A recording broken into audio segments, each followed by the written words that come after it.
సమర్పయామి ఆపోహిష్ఠేతి స్థానం సుఖాజనీయం సమర్పయామి అభివస్త్రైతి వస్త్రం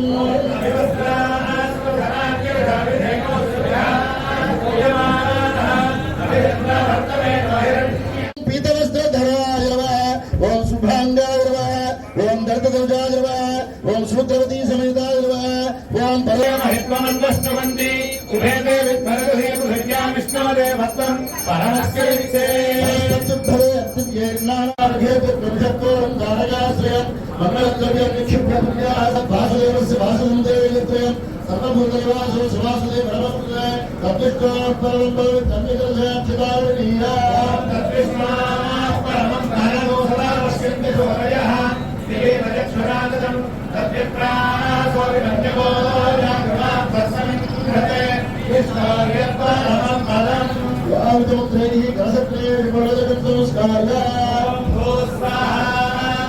भगवतो वीर्येण भगवतस्तेजसा भगवदत्यमकरिष्यामः तद्भगवानोन्नता श्रीमन्नारायणायस्य भगवान् पवित्रं नारायणः तत्पवित्रं सुधारयं सहस्रदानं अमृतदानमन्तमच्चितमरिष्टमच्चितम् चितं जगदिदं कृष्णस्य दासोऽस्म्यहं कृष्णे तिष्ठति विश्वमेतदखिलं हे कृष्ण रक्षस्व मां प्रिय भगवद्बन्धुलारा श्री श्री श्री वराहलक्ष्मी नरसिंह प्रभु उत्सवमूर्తులు గోవిందరాజులు వేణుగోపాల అలంకారంతో కొండ దిగి ఇక్కడికి వరాహ పుష్కరిణికి వేంచేసి నాలకేడి మహోత్సవాన్ని అనుగ్రహిస్తున్నారు ఇవాటి రోజున. ప్రాతివర్షిక ఉత్సవాలలో 4 ప్రధాన ఉత్సవాలు, అందులో ఒక ఉత్సవం మనకి తెప్ప తిరునాళ్ళ మహోత్సవం అంట, ప్లవోత్సవం అంట, మా భాషలో నవకేడి విహార ఉత్సవం అంట.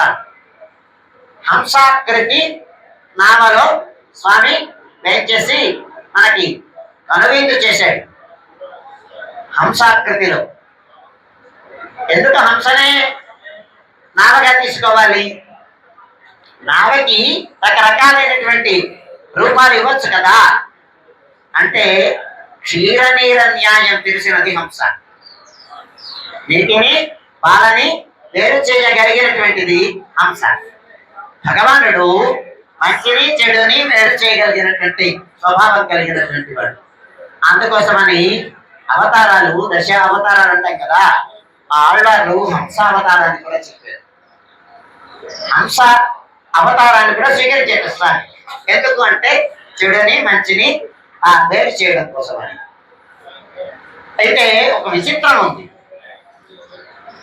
ధ్రువమూర్తి వరాహ నరసింహ ప్రభు, ఉత్సవమూర్తులు గోవిందరాజు స్వామి. ఇప్పుడు మనకి దర్శనం ఇస్తుంది వేణుగోపాల స్వామి. చూడండి, సాధారణంగా ఎక్కడైనా సరే ధ్రువమూర్తి ఏదైతే ఉత్సవమూర్తులు వారే ఉంటారు. కానీ మనకి విశేషం ఏంటంటే గోవిందరాజు స్వామి వారు, మందహాస సుందరుడు గోవిందరాజు స్వామి వారు మనకి ఉత్సవమూర్తులు. పోనీ ఆ ఉత్సవమూర్తులు ఏం చెప్పేస్తున్నామా అంటే లేదు, వేణుగోపాల అలంకారంతో స్వామిని ఏం చెప్పేసుకుంటున్నాం ఉత్సవానికి. ఎందువలన అంటే అవతారాలు, అంశావతారాలు, పూర్ణావతారాలు, ఆవేశావతారాలు అని రకాలు ఉన్నాయి. ఈ అంశగా వచ్చినటువంటి అవతారం అంటే చక్రం అంశగా, శంఖం అంశగా, ఏదో గద అంశగా, శార్గం అంశగా అవతారాలు వచ్చాయి. అలా కాకుండా ఆ పూర్ణ అవతారం, కృష్ణుడు పూర్ణావతారం.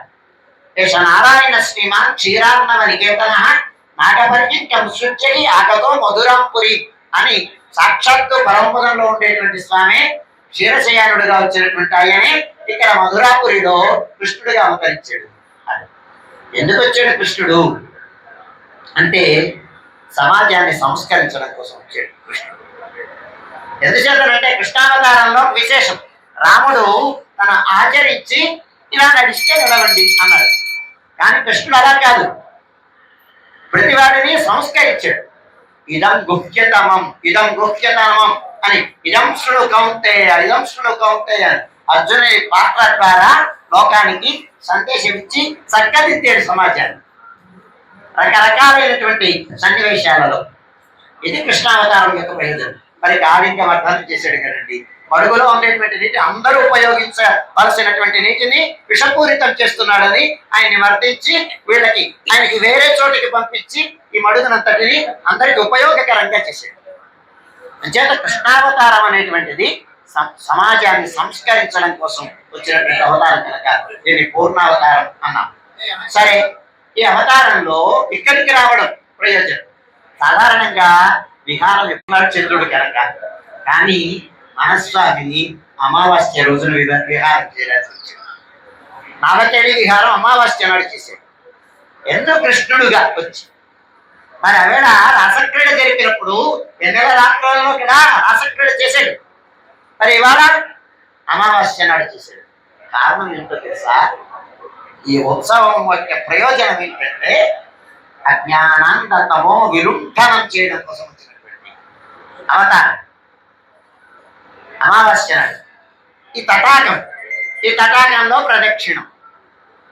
ఈ తటాకం అనేటువంటిది ఒక సంసార సాగరంగా భావన చేస్తే, ఈ సంసార సాగరంలో పునరపి జననం, పునరపి మరణం, పునరపి జననం, పునరపి మరణం చెప్పారు కదా శంకర భగవత్పాదులు. దీంట్లో మనం కొట్టుమిట్టాడుతూ ఉంటే దీని నుంచి మనని బయటకి పడేయడానికి ఎవరు అంటే భవ జలది మగాధం దుస్తరం విస్తరేయం కదమహమితి చేతో వాస్మగా ఖ్యాతరత్నం సరసిచి దృషి దేవే తావకి భక్తి రేఖ నరక విధి విషన్న తారయిష్యత్యవశ్యం కృష్ణాతోయే వదన పవనోద్ధూత మోహోర్మిమాలే దారావర్తే తనయ సహజగ్రాహ సంఘాకులే చ సంసారాఖ్యో మహతి జలధి చేశాన విష్ణుపోతో నరాణ. పోతం అంటే పడవ, తెప్ప. ఈ సంసారం నుంచి దాటించేటువంటిది విష్ణు ఒక్కడే. అందుచేత ఈ అగాధం అంటే ఏంటి అంటే సంసారం అగాధం. ఎవరు అవ జలది మగాధం దుస్తరం. దీని నుంచి మనం దాటి వెళదామంటే వెళ్ళలేము. బాధ్యత అయిపోయిందండి, పిల్లలకు పెళ్లి చేసేసాం అంటారు. పెళ్లి చేసిన తర్వాత ఏడాది తిరగకుండా మనవలు వస్తారు. మనవల్ని అసలు కన్నా వడ్డీ ఎక్కువైపోయిందని వీడి చాకరీతో అయిపోతుంది కదా. ఎప్పుడు దీని నుంచి బయటపడతాం అంటే భగవంతుడు చెప్తాడు. ఇంకొకటి చూడండి, ఆయన చేతిలో ఒక వేణువుని పట్టుకున్నాడు. వేణు నాదం చేస్తున్నాడు. వేణువు ఎందుకు పట్టుకున్నాడు తెలిసిందా?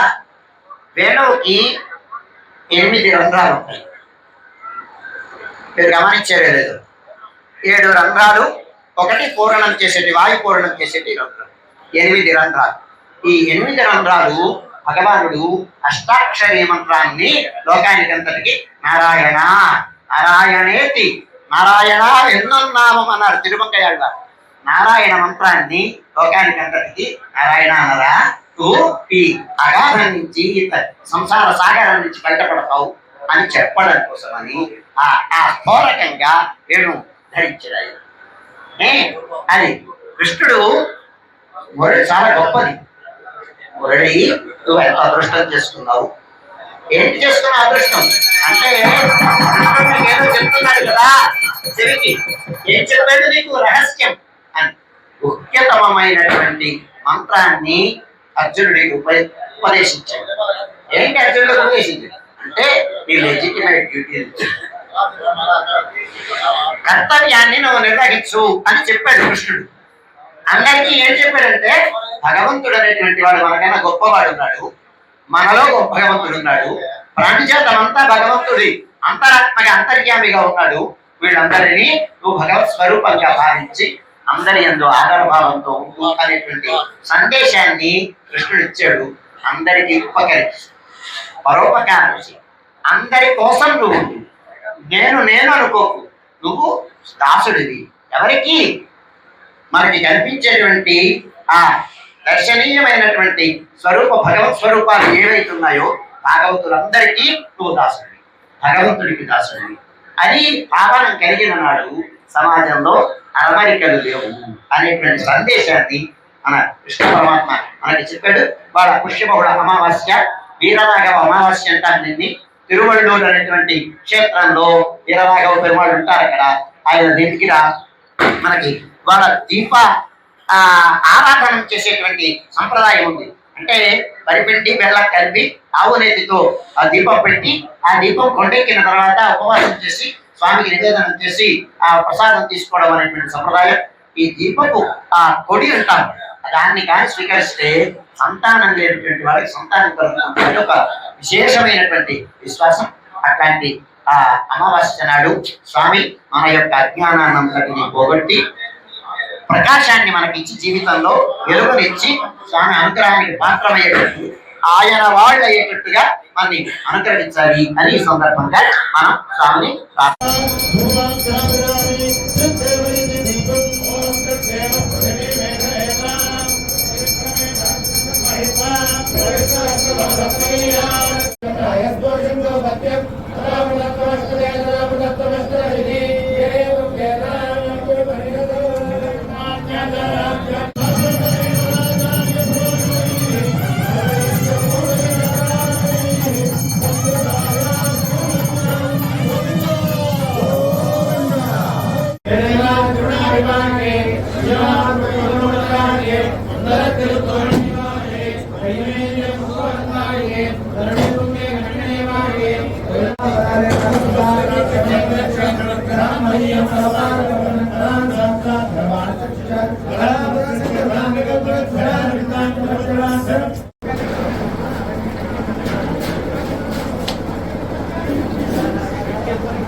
అక్కడే ఉంటాయి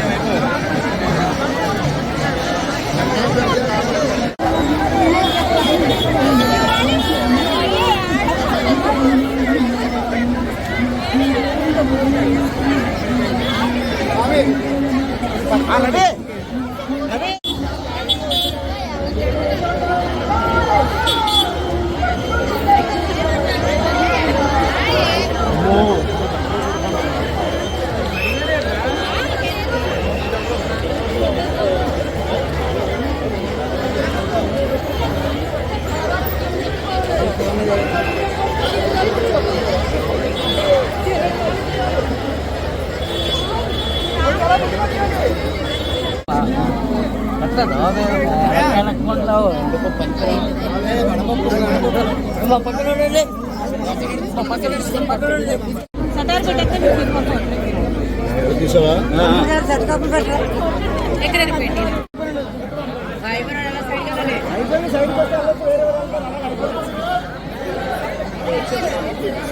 అయిపోయి వచ్చేస్తే బాగుంటుంది కదా.